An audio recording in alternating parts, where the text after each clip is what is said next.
Hi gang, thanks for joining me today. My name is Anne Marie and welcome to the Sandwich Generation.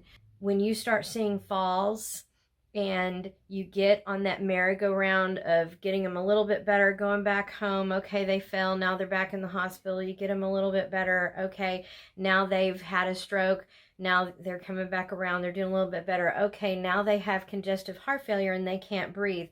That really puts you on a fast track with that merry-go-round. So these things are going to happen. Just know that it is part of the process.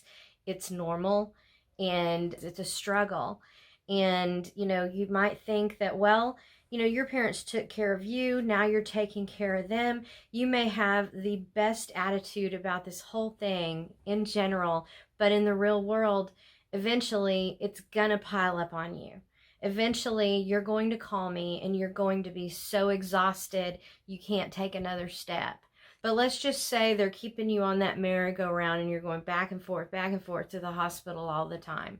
Well, I'm hoping that when you move them into senior living, that first of all, we're going to prevent some of those falls. We definitely cannot prevent every fall, and no one can, so don't let them tell you that. But we do take precautions. We even train our employees on fall prevention. That's something we're very cognizant of. And then, there's also just the fact that we're going to keep them out of the hospital every chance we get, because every time they go around that merry-go-round circle, every time they go to the hospital and come back out, they're knocked down a couple of pegs.